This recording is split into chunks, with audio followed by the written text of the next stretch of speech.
नमस्कार, स्वागत है आपका personal finance bulletin money time में। मैं हूं विपुल सिंह, लेकर हाजिर हूं आपके लिए आपकी जेब और जिंदगी पर असर डालने वाली पर्सनल फाइनेंस, बिजनेस, कॉर्पोरेट और पॉलिसी से जुड़ी खबरें लेकर। तो चलिए अब फटाफट शुरू करते हैं आज का सफर। ईरान और इजराइल के बीच तनाव बढ़ने का असर भारत पर भी हुआ। BSE सेंसेक्स 845 अंक टूटकर 73,399 अंक पर आ गया, जो कि 2 सप्ताह का निचला स्तर है।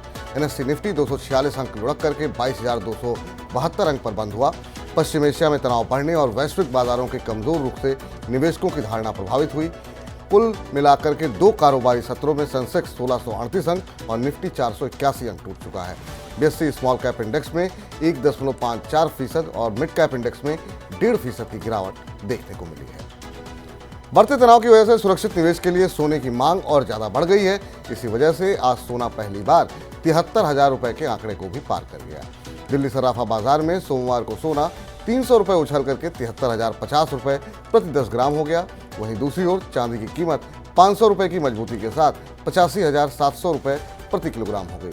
अंतर्राष्ट्रीय बाजार कॉमेक्स में सोना $2355 प्रति औंस और चांदी $28.25 प्रति औंस पर पहुंच गई। अब खबर थोड़ी राहत वाली। इस साल मानसून में सामान्य से ज्यादा बारिश होने की संभावना है। मौसम विभाग ने अपने पूर्वानुमान में बताया कि इस साल मानसून के दौरान पूरे देश में सामान्य से अधिक बारिश होने की संभावना है। IMD ने लॉन्ग पीरियड एवरेज का 106% बारिश होने की संभावना जताई है। लॉन्ग पीरियड एवरेज का 96 से 104% के बीच बारिश को सामान्य श्रेणी में रखा जाता है। इस साल भारत में लानीना की स्थिति भी बन रही है, जो कि अच्छे मानसून को बढ़ावा देती है। भारतीय रिजर्व बैंक ने क्रेडिट कार्ड यूजर्स को बड़ी राहत दी है। RBI ने बैंकों को ग्राहकों को क्रेडिट कार्ड की बिलिंग साइकिल और पेमेंट का ड्यू डेट बदलने का विकल्प देने का निर्देश दिया है। ग्राहकों के हितों की रक्षा के लिए RBI ने निर्देश दिया है।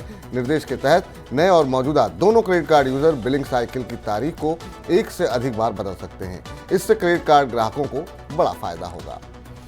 भारत ने एलन मस्क की कंपनी स्टारलिंक को लाइसेंस देने की प्रक्रिया तेज कर दी है। उम्मीद ये जताई जा रही है कि कंपनी को अगले 10 दिन में लाइसेंस मिल सकता है।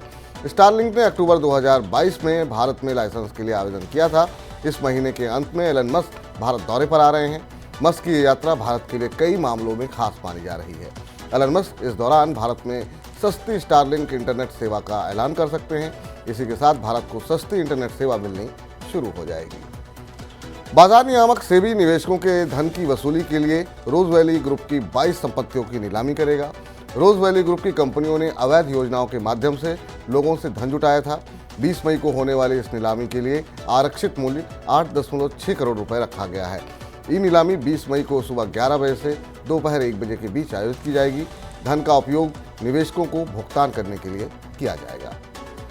बिजली मंत्रालय ने देश में बढ़ती मांग के बीच बिजली की कमी से बचने के लिए इंपोर्टेड कोयले का उपयोग करने वाले सभी बिजली संयंत्रों को 15 अक्टूबर तक पूरी क्षमता पर काम करने के निर्देश दिए हैं। मंत्रालय ने इस साल गर्मी के मौसम में 260 गीगावाट की अधिकतम बिजली मांग का अनुमान लगाया है।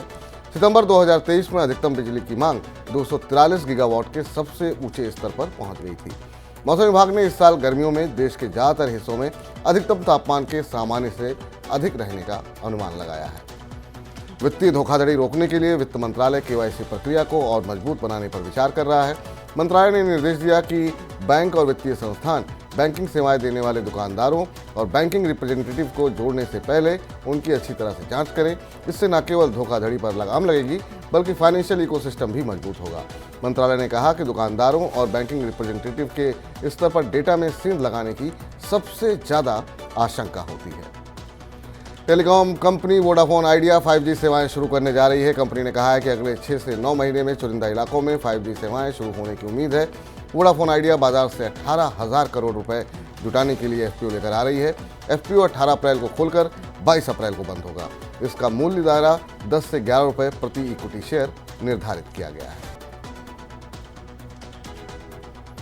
इलेक्ट्रिक स्कूटर खरीदने वालों के लिए अच्छी खबर है। इलेक्ट्रिक स्कूटर खरीदना अब और सस्ता हो गया है। ओला इलेक्ट्रिक ने अपने एंट्री लेवल मॉडल S1X के सभी वेरिएंट की कीमतों में 5,000 से लेकर के 10,000 रुपए तक की कटौती की है। ओला ने S1X मॉडल को इसी साल फरवरी में 79,999 रुपए की शुरुआती कीमत पर लॉन्च किया था। इसके सबसे हाई एंड मॉडल की कीमत 1,09,999 रुपए थी। ओला S1X की अब नई कीमत 69,999 रुपए से शुरू होकर 99,999 रुपए होगी। चलिए अब चलते चलते दे देते हैं आपको आईपीओ अपडेट। इंजीनियरिंग और निर्माण company Deepak builders and engineers India limited ने आईपीओ से धन जुटाने के लिए सेबी के पास दस्तावेज जमा किए हैं। दीपक बिल्डर्स चालू वित्त वर्ष में आईपीओ के लिए दस्तावेज जमा कराने वाली पहली कंपनी है। दस्तावेजों के अनुसार आईपीओ में 1.2 करोड़ नए शेयर जारी किए जाएंगे और प्रमोटर 24 लाख शेयरों की बिक्री पेशकश लाएंगे। तो ये थी आज की प्रमुख खबरें। अब वक्त हो गया है आप सभी से विदा लेने का। अब आपसे होगी कल मुलाकात। पर्सनल फाइनेंस से जुड़ी खबरों को पढ़ने, सुनने और उनसे जुड़े खास कार्यक्रमों को देखने के लिए आप मनी9 के सुपर ऐप को जरूर डाउनलोड कर लें।